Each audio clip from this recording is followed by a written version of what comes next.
ในวันที่ 13 พฤศจิกายน 2025 ที่สภามันสู่แดสหายทองสวรรค์พรหมวิหารรัฐมนตรีกระทรวงการต่างประเทศพร้อมด้วยคณะได้เดินทางเข้าเยี่ยมคำนับสหายพรรคแท่ซ่อง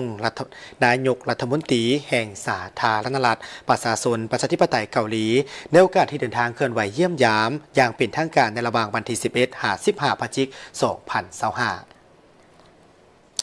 สหายท้องสวรรค์พรหมวิหารได้แสดงความขอบใจต่อการต้อนรับอันอบอุ่นและสนิทสนมโดยเฉพาะแม่นการเยี่ยมถามข่าวจากสหายสอนใจศรีพันดอนนายกรัฐมนตรีถึงสหายพรรคแท่ซ่องส่วนสหายพรรคแท่ซ่องก็ได้แสดงความขอบใจและฝากความเยี่ยมถามข่าวถึงสหายสอนใจศรีพันดอนเช่นเดียวกันพร้อมกันนี้สหายท้องสวรรค์พรหมวิหารก็ได้ติดราคาสูงและแสดงความสมเสยต่อผลสำเร็จอันใหญ่หลวงของรัฐบาลและประชาชนสาธารณรัฐประชาชนประชาธิปไตยเกาหลีที่ญาติมาได้ในการสร้างสรรค์และพัฒนาประเทศชาติโดยภายใต้การชี้นำพาอันสลัดสองใสของสหายกิมเจิงอุนเลขาธิการใหญ่พรรคแรงงานเกาหลีประธานกิจการแห่งรัฐแห่งสาธารณรัฐประชาชนประชาธิปไตยเกาหลีนอกจากนี้สหายรัฐมนตรียังได้แจ้งให้ทราบเกี่ยวกับการพบปะของสองฝ่ายก็คือสหายนางเจซอนฮุยรัฐมนตรีกระทรวงการต่างประเทศแห่งสาธารณรัฐประชาชนประชาธิปไตยเกาหลีในวันที่ 12 พฤศจิกายน 2025 ที่ผ่านมาเพื่อเพิ่มทวีและหัดแน่นสายพพันธมิตรภาพอันเป็นมูลเสื้อระหว่างสองพรรคสองรัฐและประชาชนสองชาติลาวเกาหลีให้มีการสืบต่อพัฒนาสู่บัตรก้าวใหม่ก็คือสุกยุ่งในการพัวพันหัวมือระหว่างสองกระทรวงการต่างประเทศให้นำมือนำมีการขยายตัวในสุปีต่อหน้าโดยเฉพาะก็แม่นการพันขยายผลของการพบปะ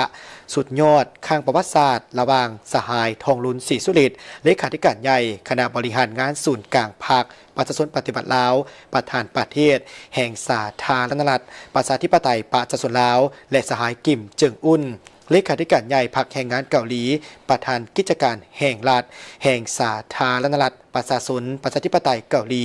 ในโอกาสเดินทางเคลื่อนไหวเยี่ยมยามรัฐกิจอยู่สาธารณรัฐประชาชนประชาธิปไตยเกาหลีในเดือนตุลาคม 2025 ที่ผ่านมา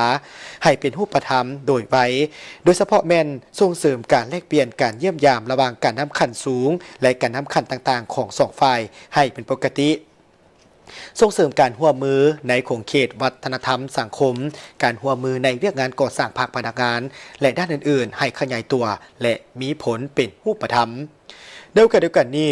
สหายพรรคแท่ซ่องก็ได้แสดงความสมเสยและตีราคาสูงต่อการเดินทางเคลื่อนไหวเยี่ยมยามสาธารณรัฐประชาชนประชาธิปไตยเกาหลีของสหายท้องสวรรค์พรหมวิหารพร้อมด้วยคณะ